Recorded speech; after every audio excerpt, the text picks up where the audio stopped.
Bonjour et bienvenue dans cette série de vidéos dédiée à la création de votre propre personnage de bande dessinée. Et aujourd'hui, on voit la partie 4 de comment créer un visage. C'est parti. L'ombrage du visage, pour vous dire une règle qui est très importante et qu'on oublie très souvent. Je vais vous faire un petit visage comme ça, vite fait. Quelqu'un qui a peur, tiens. Hop, cette personne a peur. Chouk. Bon, on va lui faire des cheveux vite fait. Voilà. Donc cette personne a peur. Et à quoi va servir l'ombrage? Souvent on dit l'ombrage ça sert à la lumière. Et c'est vrai, hein, l'ombrage c'est le... T'as la lumière en face, l'ombrage doit être de l'autre côté. C'est totalement vrai. Sauf qu'il faut aussi se dire qu'on peut complètement jouer avec ça. Le but de l'ombrage, le vrai but de l'ombrage, c'est de souligner une émotion. Ça, il faut vraiment le retenir. Si quelqu'un a peur, il faut avoir beaucoup d'ombre sur son visage. Si quelqu'un est serein, ça sera juste sur les côtés, comme ça, hop, une petite ombre ici, une petite ombre ici, voilà, juste le strict minimum. Si quelqu'un est effrayé, donc l'ombrage, hein, on peut considérer qu'il n'y a pas de technique spéciale pour le faire, mais voilà, c'est des aplats noirs, de petits traits, hein, on peut dire ça comme ça, mais chacun le fait comme il veut, effectivement, mais voilà, c'est ombré, donc c'est gribouillé un peu, vous voyez, comme ça. Et donc, si quelqu'un a peur, effectivement, la lumière va venir d'un point, d'accord, ça va venir de là, donc, mais l'ombrage va souligner cette émotion. C'est hyper important de le comprendre, ça. C'est que c'est vraiment son but, il faut vraiment l'utiliser comme ça.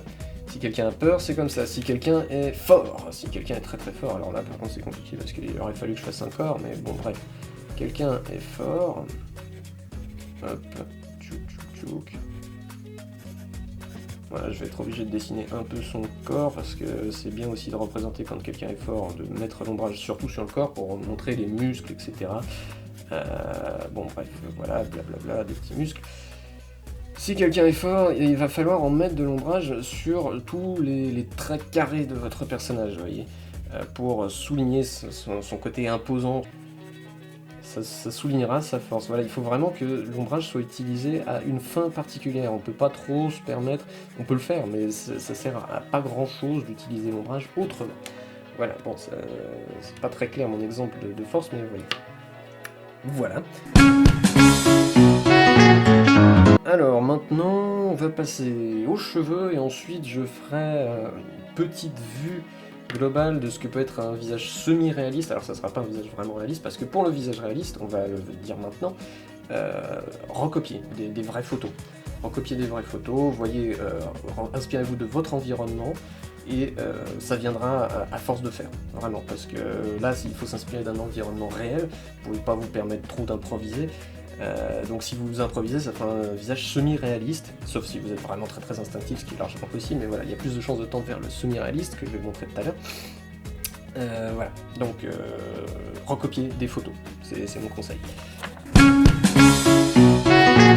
Donc bref, on va passer aux cheveux, hein, on s'embrouille, je suis désolé. Les cheveux, alors on va repartir de ce petit rond, on va le faire, tiens, au crayon de papier, le rond quand même, parce que... au cas où les cheveux débordent. Bref, du coup, les cheveux, vous allez vite deviner, mais encore une fois, vous faites ce que vous voulez.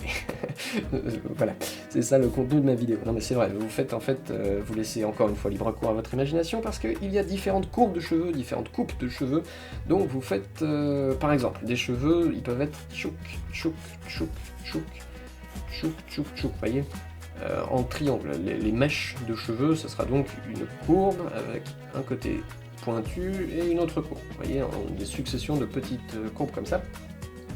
Ça peut être ça. Si vos cheveux ils sont crépus, bah, ça dépend en fait comment vous avez envie de le faire. Vous pouvez faire des petites, comme les nuages, encore une fois, des petites baguettes comme ceci. Vous pouvez aussi faire le côté broussaille, ça marche très bien. Hein. Si vous avez des cheveux vraiment crépus, ça fera le taf. Si vous avez des cheveux longs, vous avez les cheveux comme ceci peut-être. C'est plus recommandé de le faire pour les filles. Après, pour les cheveux longs garçons, c'est vrai que souvent, on met quand même des petites mèches à chaque fois. Vous faites quand même la même chose que pour les filles, des courbes comme ça, mais quand même des petites mèches. Je sais pas, je le fais aussi pour les filles des fois, mais c'est vrai que c'est plus lisse, souvent les cheveux de filles, enfin, de mon expérience, voilà. aussi cela. Voilà, c'est les successions de petits traits, comme ceci. Mais il faut réfléchir du coup à la forme que va prendre vos cheveux sur la tête. Qu'est-ce que ça va faire à votre personnage? Et là, encore une fois, vous faites ce que vous voulez. Je sais pas, votre personnage, il peut avoir une coupe juste comme ça, là, hop, sur le côté. Votre personnage, il peut avoir... on va voir un visage, hop, comme ça, une petite mèche, ça fera peut-être un côté mystérieux, vous voyez. C'est pas, là, pour le coup, c'est pas obligé de souligner une émotion. Les cheveux, ça peut aider. C'est pas obligé. Vous faites vraiment ce que vous voulez. Tintin, il a juste une houppette, voilà, bon bah hop, il a une houppette. Ça n'a aucun rapport avec son caractère. Ah si, il y a aussi les tresses, effectivement, les tresses, c'est assez rigolo à faire. Vous faites, encore une fois, un petit rond comme ça, un autre petit rond de l'autre côté, un trait qui va le couper, un trait qui va le couper, un trait là. Après, c'est là où c'est un peu plus compliqué, hop, vous faites comme ça. Vous refaites un rond, et vous refaites un rond, vous recoupez. Et vous continuez comme ça, hop, tchouk.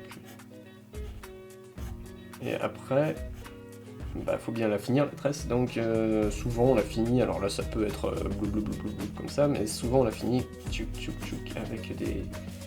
bah comme là quoi, avec des petites mèches. Voilà, donc là c'est le plus compliqué en fait, les cheveux, je vais pas vous mentir, c'est là où je peux offrir le moins de techniques possibles parce que elles sont tellement nombreuses et tellement différentes entre les dessinateurs et entre chaque technique et chaque style de dessin. Je dirais que là vraiment c'est une des choses qui va vous faire le plus galérer sur le visage, mais c'est aussi une des choses les plus rigolotes. Donc franchement, expérimentez des trucs. N'oubliez pas cette idée de volume tout de même. Vous faites des cheveux comme ça, là, comme je vous ai dit, avec des petites mèches. Hop, comme ça, voilà. Bon, là vous avez votre visage. Bref. Ici, il n'y a rien au centre, c'est vide. Alors si vous voulez donner un peu de profondeur, vous pouvez rajouter des petites mèches au milieu, c'est pas mal, ça donne un effet de profondeur, et si vous voulez même le souligner encore plus, vous pouvez rajouter un petit ombrage, donc juste un petit coup de plus foncé, hein, entre ici, vous voyez, entre chaque pli. Dès qu'il y a un pli comme ça, en dessous il va y avoir un peu d'ombre, vous voyez. C'est logique, puisque la lumière arrive du haut, et il va y avoir ici, là, ça sera tout sombre. Vous voyez, et ça c'est pas mal, ça donne un effet de profondeur. Mais bref, on va s'arrêter là avec les cheveux, expérimenter, hein, c'est le mieux à faire. Voilà. Et pour la suite, je vous donne rendez-vous pour la partie 5 et la dernière partie de cette série de vidéos dédiées à la création du visage. À bientôt.